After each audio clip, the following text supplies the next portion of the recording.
Well, good morning, good afternoon, and good evening, based on wherever you are in the world with us today. Welcome to this webinar on AI and product management. It's great to see so many of you here today, and we've got an interesting and hopefully thought-provoking title here: AI a few years in, rethinking product management and UX. It's going to be not just about how we use AI in our day-to-day lives as product people, but also what is AI doing to our products. Now, first of all, a quick introduction of who we are so that you know where we're coming from. We're the leading product management training organization in Europe. We've been operating for 18 years, and we deliver world-class training for product professionals. And you don't have to take my word for it. Our reviews on Trustpilot are consistently very good. And we train in 5 different areas that you can find more on the website around product management. We also have trainings for product leaders. And we have trainings for people who are between junior and senior, the advanced practitioner suite. And it really, really helps improve the craft of product management. So that's all about us. About this webinar, you will see that you have an icon to maximize the slide window. You can hide the question panel on the right-hand side. To keep the delivery on track, I'll cover the Q&A at the end. But until then, my colleague Rudy, who's also here on the call on this webinar, will be giving anybody any help that they might need on the chat. So if you have an issue, just head to the chat, and Rudy will be able to help you out. You can also access the slides if you go under apps and you select handout. You can download the PDF. This will allow you, for instance, if you want to reuse some of the prompts that I'm sharing, you'll be able to do it from there. So as I said, Rudy is here with me from Product Focus. He'll be monitoring the chat and read your questions at the end. And myself, I'm a product leader who has worked for over 20 years in product management, and worked at companies like Dell, BT, Zoopla, TransferGo, Photobox, and a few more. There's a few more startups in there. And at the moment, I'm a board advisor on a fractional work marketplace. I'm also a co-founder of an agentic AI startup, and would love to connect with you. So you have my LinkedIn link on the QR code there. Feel free to send me a link. I'm connected to thousands of product managers. So if you need to reach out to anyone, that could be a good idea. And in my leisure time, I love flying small 4-seater aircrafts. It's really a lot of fun. So the agenda for today, it's really going to be like 2 different parts in this webinar. The first part is going to be about what AI can do for you in your job as a product person, in your day-to-day job. And the second part is going to be about what's changing. How is AI changing our products, how people use our products, and what does that mean for a strategic product manager, a strategic product thinker? How should you position yourself for that transition?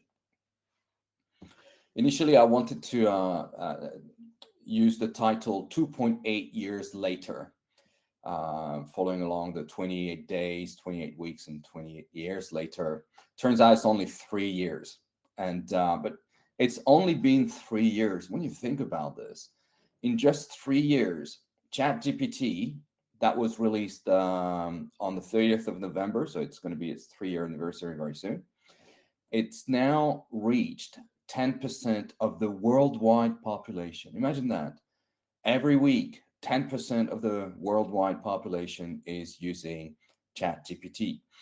And what we're seeing is that this is still a very rapidly evolving landscape. Just in the last few weeks, there's been 2 heavyweight AI models that have dropped, Gemini 3 And yesterday or the day before, it was Claude Opus, can I pronounce that, 4.5. And what we're seeing is that not only they're becoming more clever, but also they're able to do things that were not possible in the past. And so the purpose of this webinar is kind of go back to some things that you might have tried in the past, didn't really get a lot of good results, and now it's a completely different picture. And I wanted to share with you some of the things that work really well now. So 5 product tasks that you can now hand off or use AI with. Just before, there's a health warning, health and safety. I need to share with you. You need to check what your company's policy is on AI before you're able to safely use an AI at work. It's very likely that your employment contract restricts you from sharing confidential information externally. Now, even if you tick the box on ChatGPT, on Claude, or whatever else that says you cannot use what I'm posting, what I'm sharing in the chat for training purposes, even if you do that, you may still be in breach of your employment contract because you've shared confidential information with an entity that is outside of the company. So if you have an AI policy, then definitely check and ensure that you're abiding to that policy. If there isn't one, well, what we observe is that generally the AI that is connected to your productivity suite is safe to use. Generally, in theory, it is safe to use, but you need to check with your with your management. What I mean by that is that if you're using Outlook at work, for instance, and you have Microsoft 365, then using Copilot with your work account should be absolutely fine. You should be able to upload data to Copilot and it should be safe. If you can't trust Copilot in that, you probably can't trust SharePoint or email either. It's the same level of security. And the same goes for Gemini under Google. But these are just, in theory, what is considered to be safe, but you need to check with your leadership on what it is. If there is no AI policy, considering that product managers and technology in general tend to be the most avid users of AI, it might be a good idea to try to see whether you can influence it and try to get it to give you the right level of protection. Now, just as a side note, if you are on this webinar, if you're the sort of person who can actually enact that sort of policy, then think about this. An excessively restrictive policy actually tends to increase risk because many people, when they feel that they have no choice to cope with the pressure of their work, they have no choice other than using AI in a way that really helps them, then they might still do it.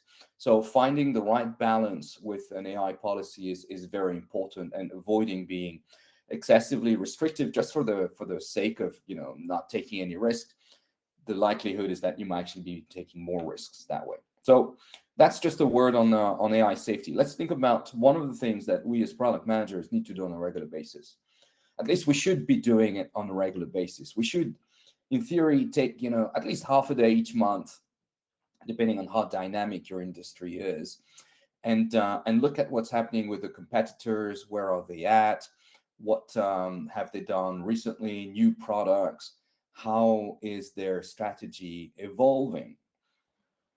But we all know that this falls into the not particularly urgent but important category, and often the firefighting takes over, and before we know it, 6 months have gone past and we haven't really looked at what our competitors have been doing recently.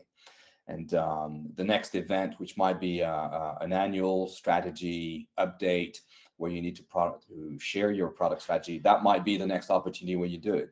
So it is a risk that you're taking, because you might miss a newcomer, a competitor changing direction, a new product launch.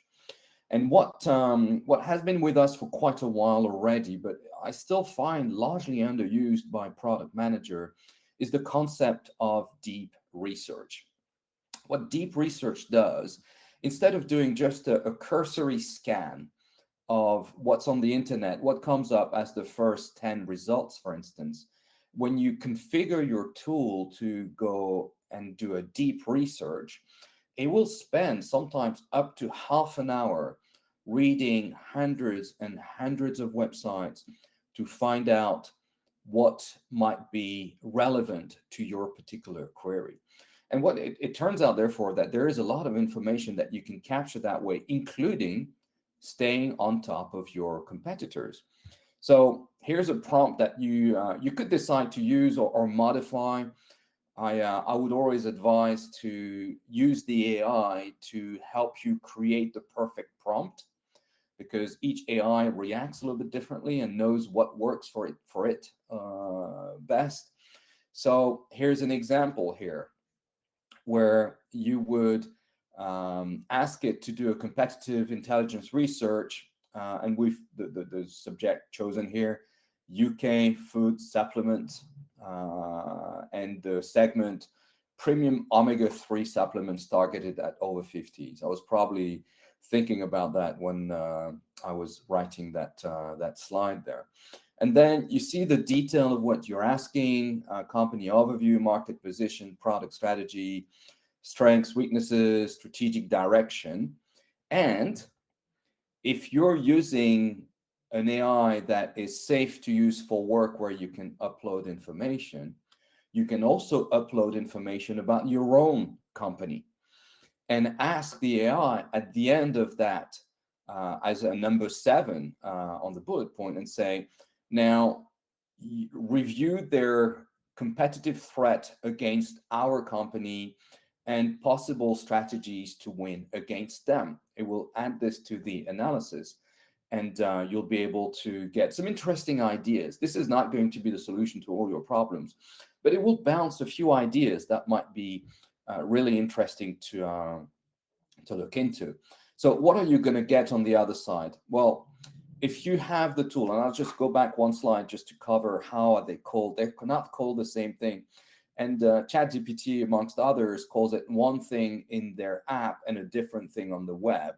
But generally, the term that seems to come back is research. And if you can't find it, if you hit the plus, and that does not appear to be one of the options that you have, or if you look at the drop-down, it's not one of the options, it's probably because you need a paid version to have access to that, which is understandable because it's very intensive in terms of compute that is going to require.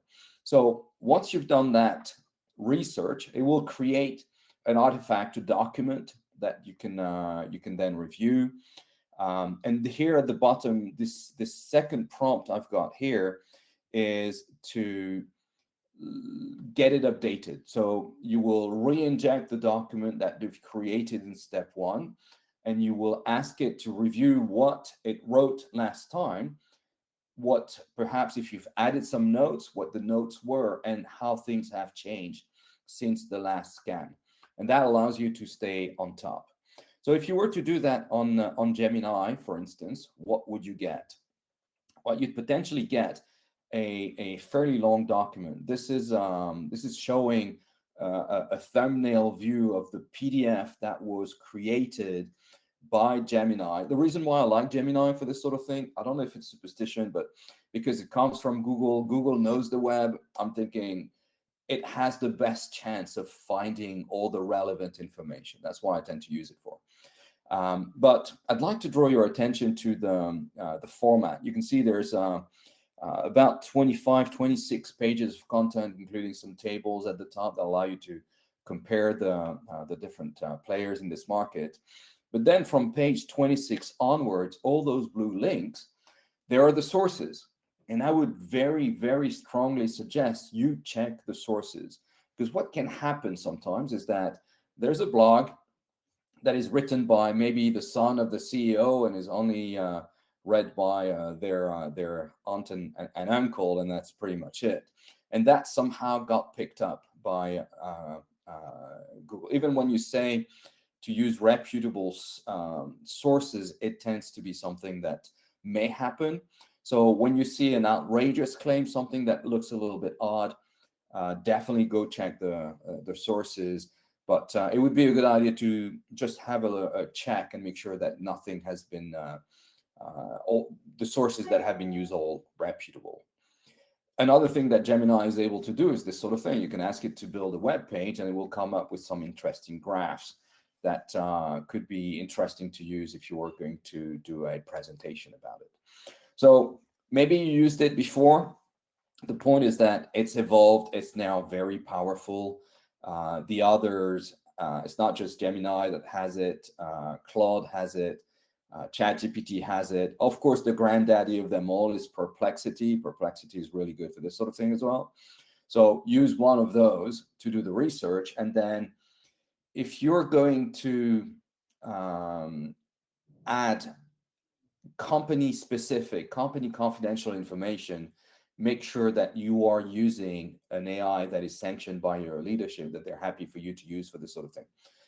If you are not going to ask anything specific or not include anything specific to your company, then what you're doing is something that anyone could be doing on the internet, just pulling a list of competitors. So it is generally less sensitive in terms of security, but again, your leadership might see things differently. So it should be it's quite important to check with them. So that was just one first thing. Let's move on to another one. It's about user research. We know we need to talk to users on a regular basis. Every time I work with a team, I suggest strongly that they would at least spend 30 minutes talking to users each week. And it's not always possible. Sometimes it's quite complicated to put in place. You don't necessarily know who to talk to. And what I'd like to mention is it's not really an alternative. Let's be clear on that. But it's somewhere that is halfway between you have your own informed views, informed ideas, and you need to do a little bit more research, but you don't have anybody you can talk to at that point in time. And you don't want to go all in until you've done some further research. And the idea here is to use an AI as a user, a synthetic user. Now, why would that work? Well, because one of the sources that is being used to train the AIs is Reddit. You may have come across Reddit before. It's a forum. There's 1 billion new conversation on it each year. And it has what are called subreddits, which will be specific conversations on a lot of different subjects. Plumbing, electricity, home building, a lot of things, vitamins, a lot of things will be discussed on those forums. And the AI is absorbing what people are saying. Because it has that knowledge, it can actually, to some extent, and rather convincingly in some cases, impersonate somebody. I've done that test, particularly for a domain that I know well, which is prop tech, including property portals, all the issues that are connected with moving home in the UK, in England in particular. And when I tried this with a synthetic user, that user was pointing to all the key issues that I knew would be issues that somebody moving home in England would be facing. So how do you operationalize that? Well, here's an example. You're asking the AI to act as someone. So I've given you a definition here. We're following the theme of vitamins and full supplements. As I said, that was probably playing on my mind when I was putting those slides together. And just to reiterate, it does not replace talking to users, but it's a good halfway to know how people think about different things. It's a form of qualitative research that can be quite interesting. Now, if you have cold transcripts of conversations that you've had with users, and well, you can use that as an input. So you upload that as one of the sources that it can use. Same if you have survey information, etc. So that's one way of doing. I think you might be wondering how that might work. Well, let's see if I can run a demo live. So what I'm going to do now, I'm going to use the voice mode in ChatGPT 5.1. I've loaded the prompt that you could see on the previous screen. And as part of the settings that I have on ChatGPT, I'm asking it to behave in a sarcastic way. Not because I like being treated sarcastically, but because I'm trying to reduce the sycophantic attitude that it has. You know, when the AI says, "Oh, that was the great idea. You're the best person, the best thing ever that happened to the internet and the world." I hate it when it does that. So I try to, in my prompts, always try to dial that down. And this is why it might answer a little bit sarcastically. But let's see if we can. So I've got it almost loaded there. Let's see if we can have a conversation. All right, well, here we are. Hi. Let's get this show on the road, I suppose. All right, Graham. Tell me, what would be a typical day for you? What time are you up? What's the shift like?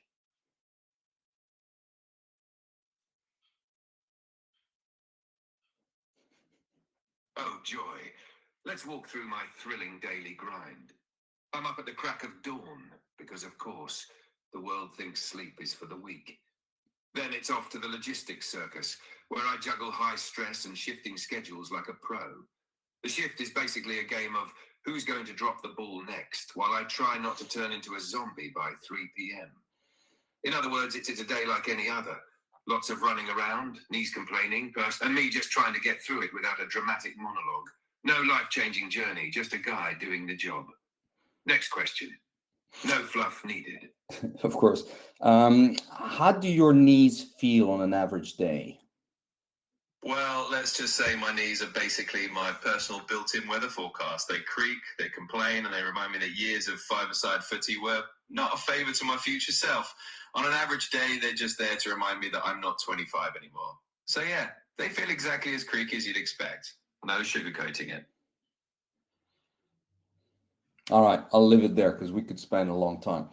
But what I'm trying to highlight here is that it's a good method to bounce ideas back and forth to see how people think about things. So it's definitely very qualitative in nature. You won't be able to get any statistical significance out of what you're doing there. But when you have a question, you want to know how do people think about this? Well, this is a kind of a shortcut to trolling a lot of Reddit forums and other sources on the internet where people explain how they feel about different subjects. This is kind of a shortcut which does not replace talking to live users, but is halfway between the two and could be useful. All right, moving on. Pattern recognition on feedback. This is something where we tend to spend a lot of time analyzing, and the reason why I mentioned this in there is because the early attempts at using an AI to analyze feedback from Trustpilot comments, App Store reviews, surveys, they were a little bit disappointing.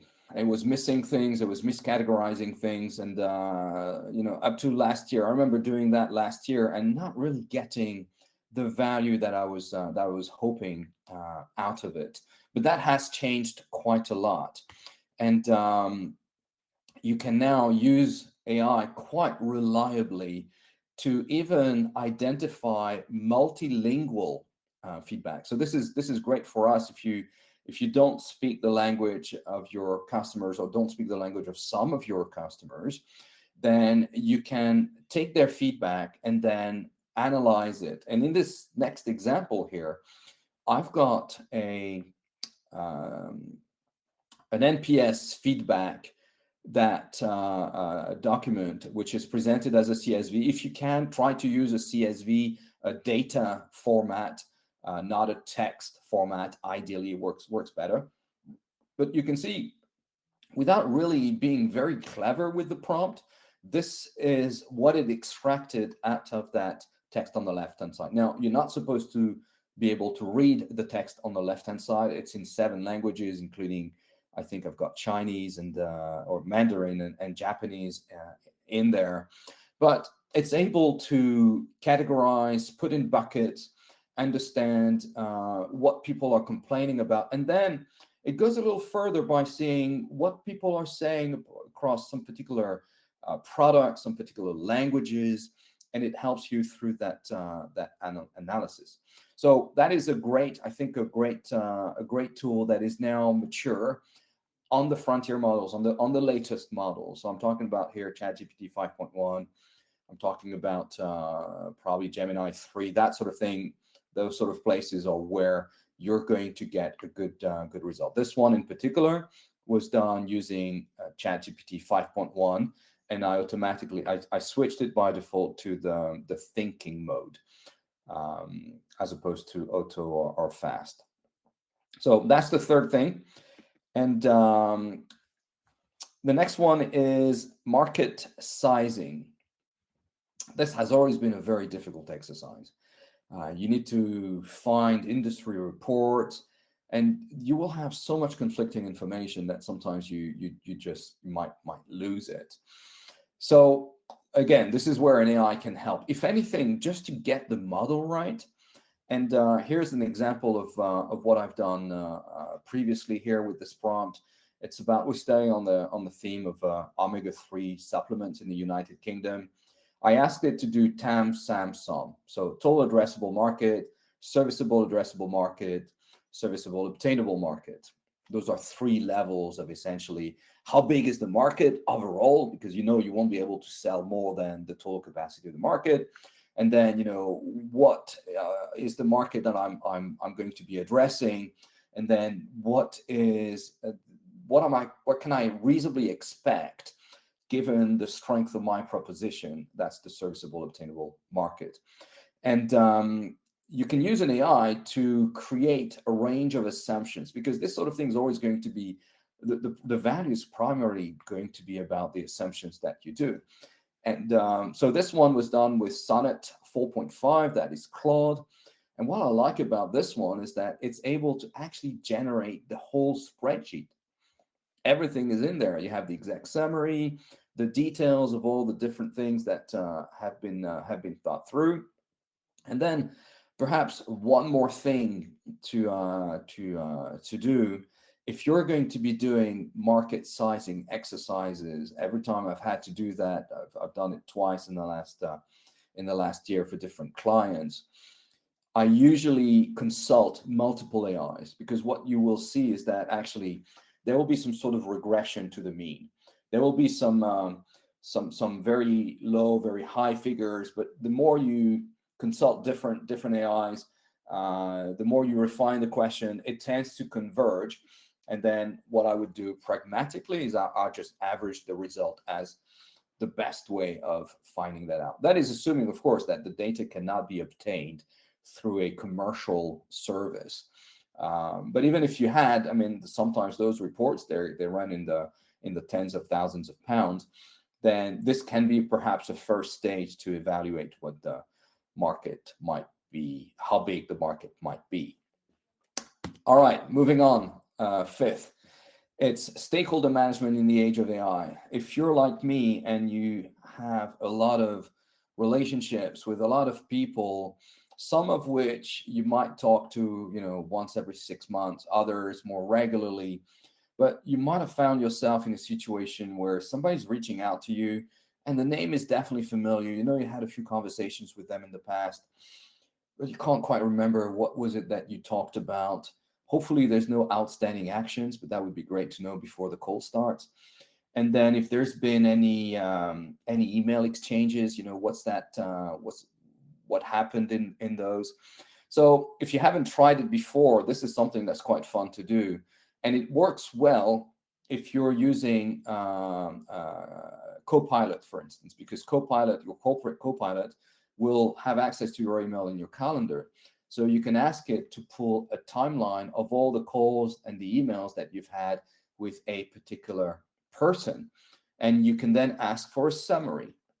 And as a bonus, if, like me, you're getting all your calls recorded and transcribed for future reference, then if you tell the AI where those calls are when it sees in your calendar that you had a meeting, it can go and fetch the call itself, the transcript, and summarize what was discussed. So this works with Copilot natively. You don't need to do anything. With Claude and ChatGPT, you will need to connect your email. And last time I checked, that was only possible with the Google Suite. So if you were using Google, the corporate version of the Gmail. And by doing this, you need to acknowledge that you're taking a certain risk. And, again, you need to do that with in line with your company policy. But if you can do it, it can save you a lot of time. This is an example that I've done. Again, just demonstrating what different tools are capable of doing. I've done it with Claude Sonnet 4.5. I know that the others do the same sort of results. But you see, it has here the summary of an email and then the summary of a call. And it was a fairly long list, long timeline. So when you're trying to remember what are the things that were discussed at different events, that can be a very useful way of feeling prepared for the call. Now, there's a health warning around this one as well. It might make you feel like you don't need to prepare for calls as much. And sometimes, you might find yourself 10 minutes before your next call, you're thinking, okay, what was the context for this call again? What we last talked about? What do we need to call? And if your AI tool, for whatever reason, decides that it's the perfect time to have a little bit of downtime, then you're going to be in trouble. So don't leave too long before the call before you do it. Next, so just a quick summary on this part. The attitude, the mental model that you could have is constantly think about the things that you don't need to do directly, but the thing that you're going to be supervising an AI on. I'll just give you some 5 examples here. There are more things that can be done, especially when it comes to, for instance, building slides, building presentations with infographics, for instance. A lot of things that are now possible. But the idea here is to be on the lookout of all the things that can be done that way to save you sometimes. This will allow you to carve out some time to be able to focus on the more strategic issues. But again, there's another word of warning here. Whilst the AI is producing the work, you need to be able to put your name to it.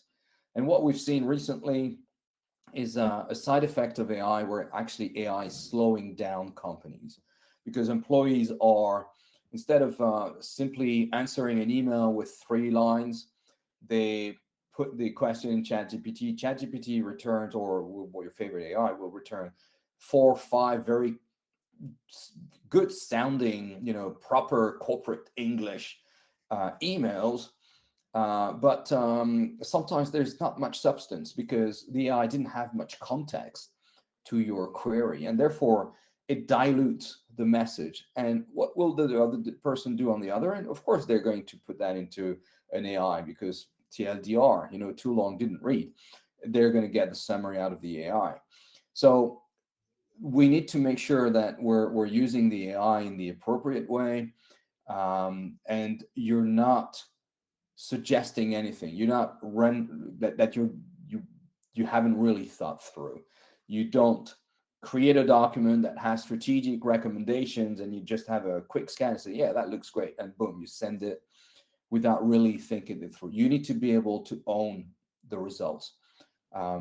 As we said here, the AI won't get fired probably, but you could, and therefore you need to make sure that you can own all that.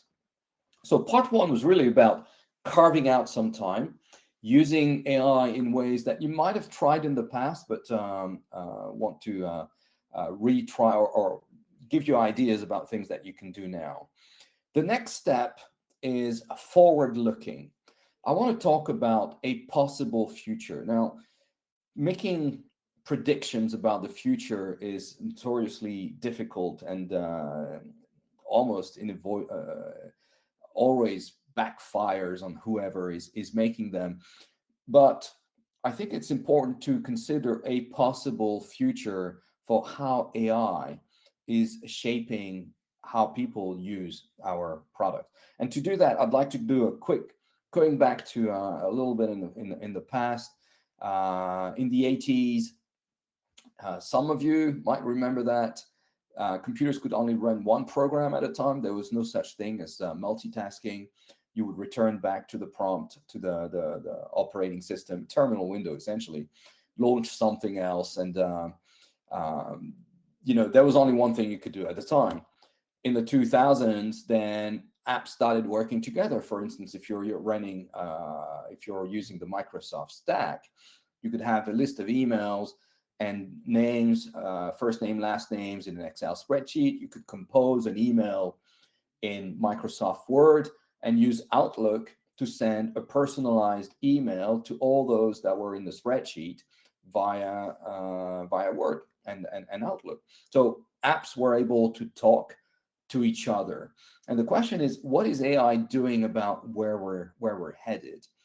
Well, if you think about how we're using AI today, you might copy an email or a thread in ChatGPT, in Copilot, and say, here's what I want to respond to this stakeholder, blah, blah, blah. And then it will come back with a list of things, with a well-crafted email. You might tweak it a little bit, make it slightly less formal, a little bit more business casual. And then you copy that and you paste it in the email and you send it. Well, that's a redundant step, really. If the AI was able to read the email thread, take your instructions, draft a new email, and send it when you're happy with it, you would save some time. Now, if you think about how much we're copying, pasting stuff in ChatGPT or any AI and reusing it elsewhere, it turns out it could probably do a lot of that itself. If you think about, if you're preparing some holidays and you do a deep research about, hotels and flights and places to see, well, what are you going to do with that information? You might need to buy and book and etc. It could be that the AI is going to be doing that directly. So the model that a possible future is that instead of, as we have today, we flip-flop and go between the different apps directly. So this is pre-AI on the left-hand side. What is likely to, at least according to me right now, how I see things, I think it's a possible future, is that we're going to be collaborating with an AI, and sometimes we'll be using our apps directly. Sometimes we'll be directing the app to use our apps and do things on our behalf. And therefore, for a while, there will be, if you have an app, if your company creates a website or has a mobile app, well, you're going to start to have to think about the two classes of users that you're going to have on your app, assuming that you let the AI control your app directly. Now, we're seeing this increasingly. Claude, for instance, have issued a lot of connectors where you can connect to Notion, you can connect to Jira, you can connect to Confluence. And generally, at the moment, it's mostly to pull information, not much to push. There's always that risk of letting the AI decide too many things and this ending in tears. So it's a gradual progression, but it is definitely something that it seems to be happening. So how far will it go?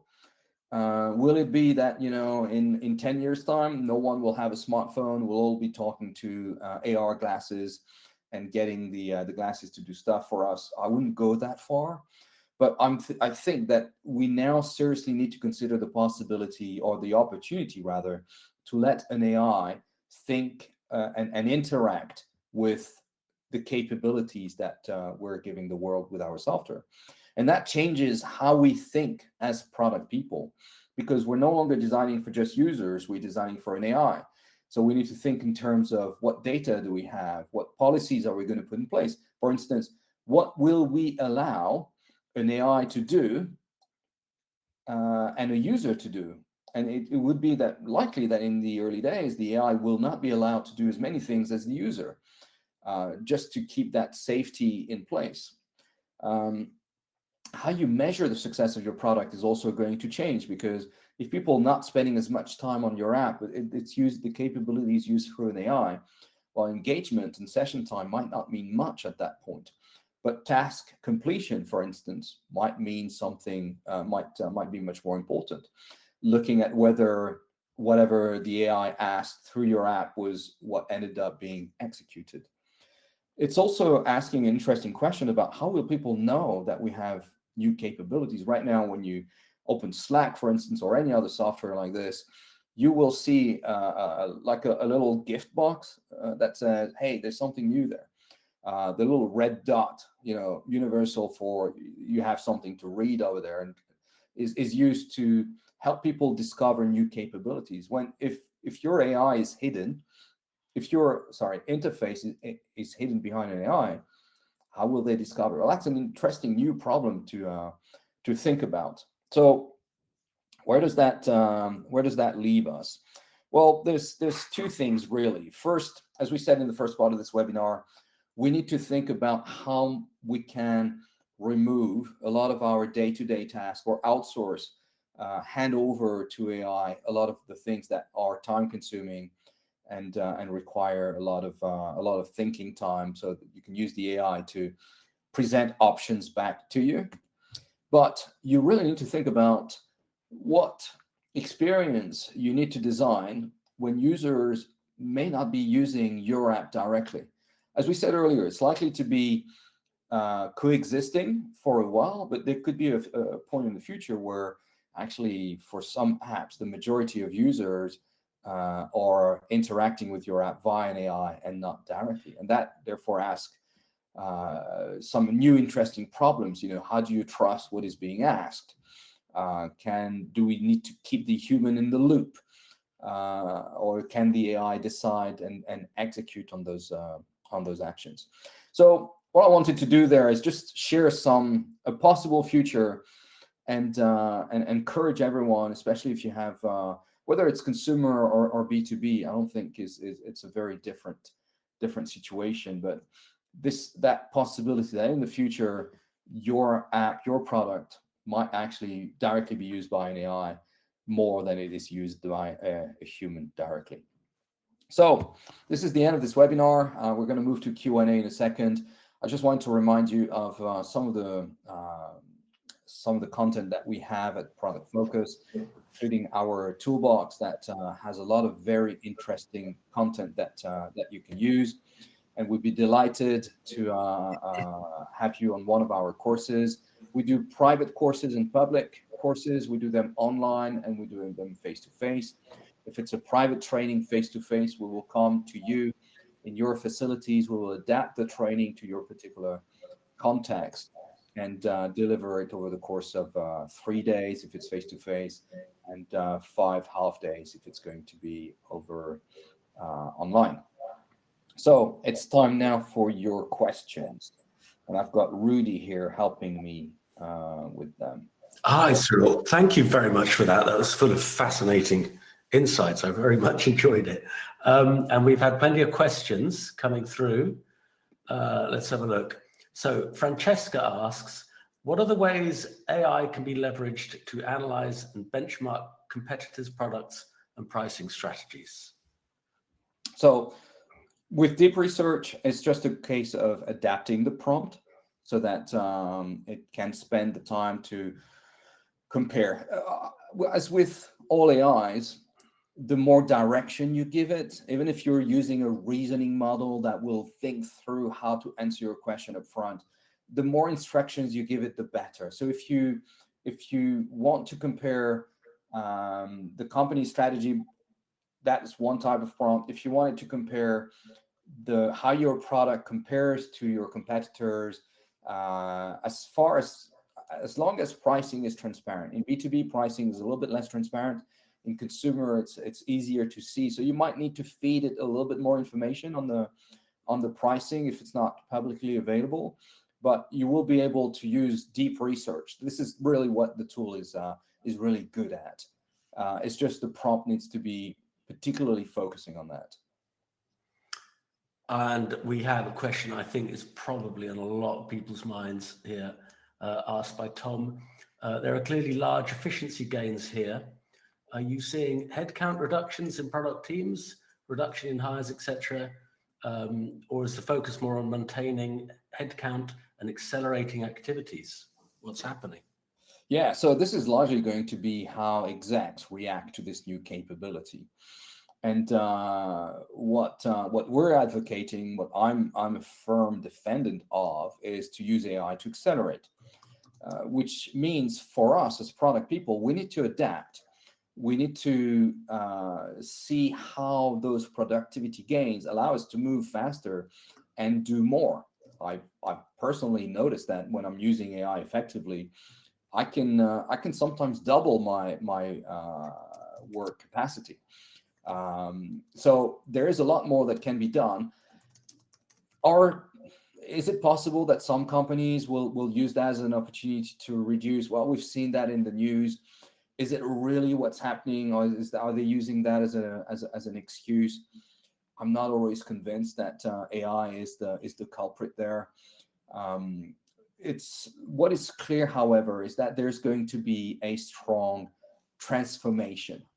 So my suggestion to all of us really is to really stay on top of what those tools are capable of doing, and constantly challenging yourself to think, can I use an AI for that?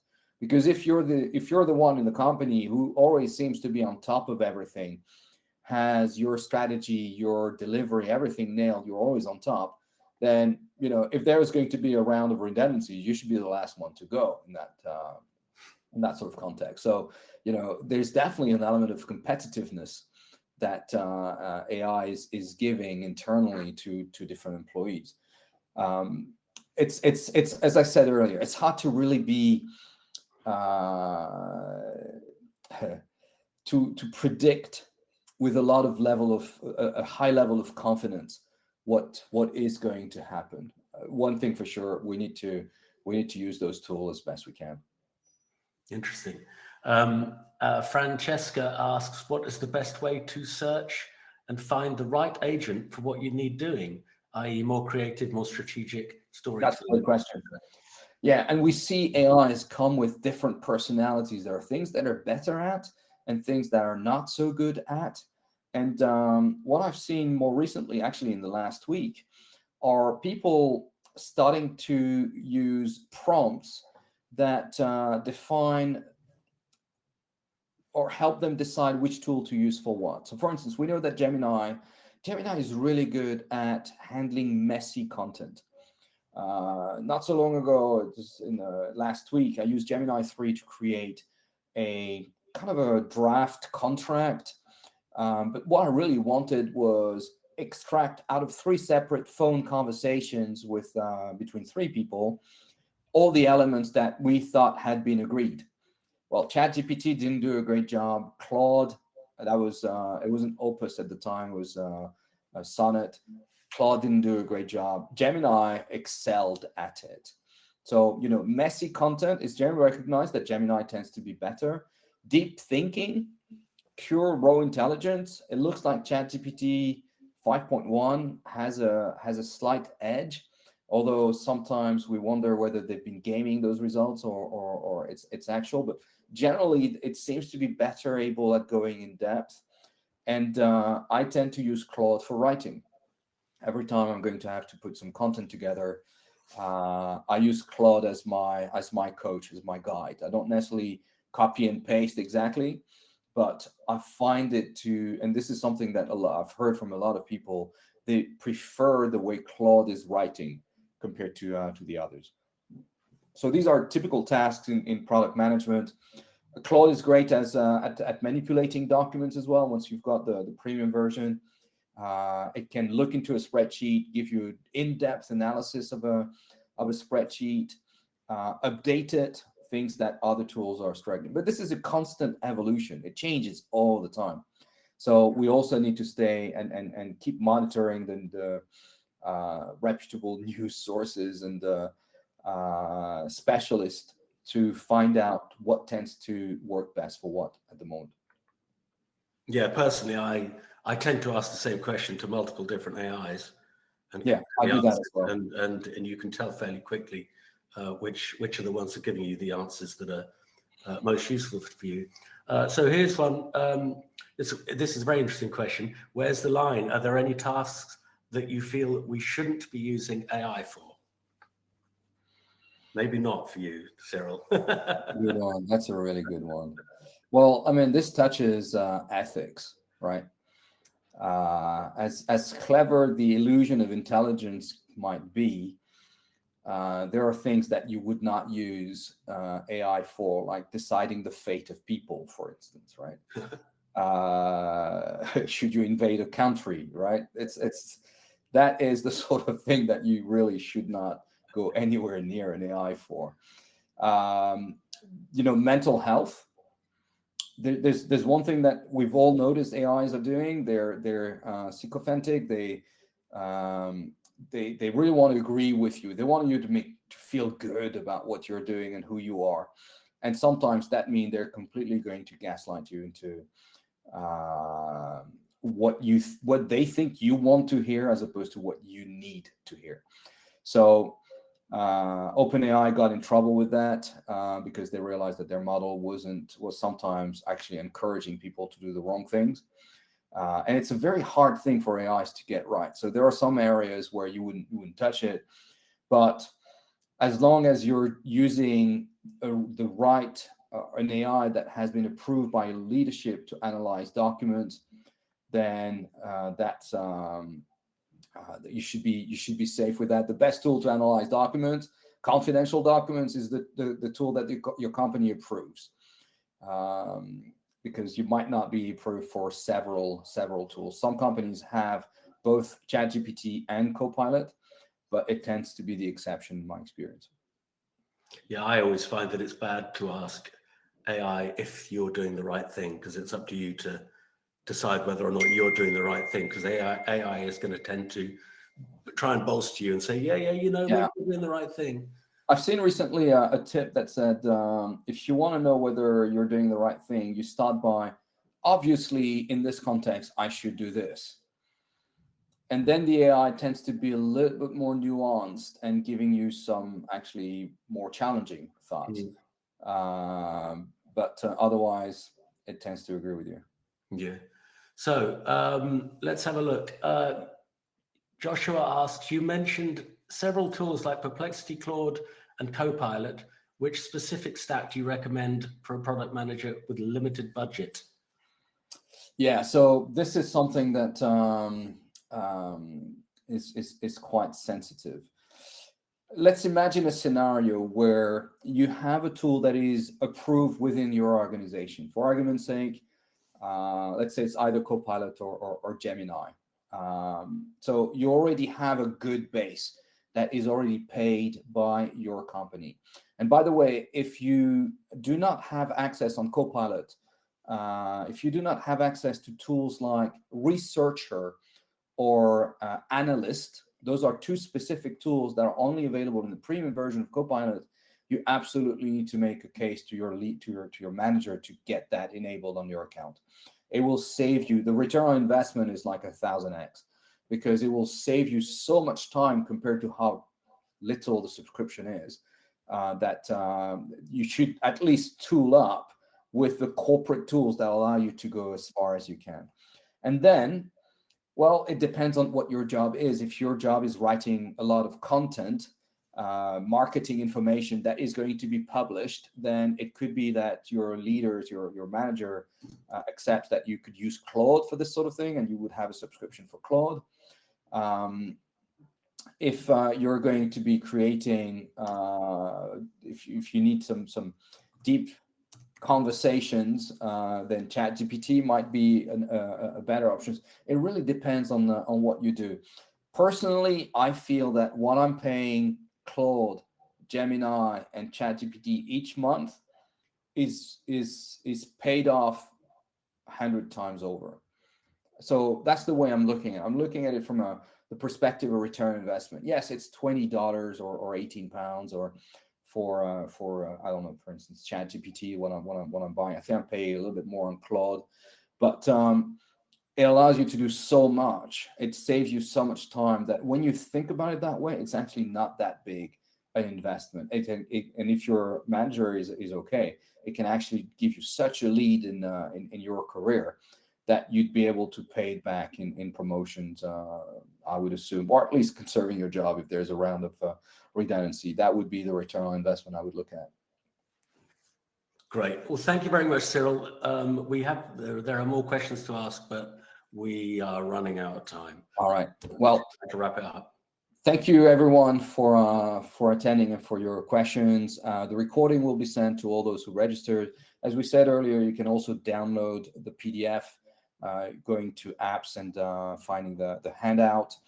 The next webinar we're going to have is going to be on the 10th of December at 12 p.m. UTC, and it has this title, Rethinking Competition, Practical Tools for Product Managers.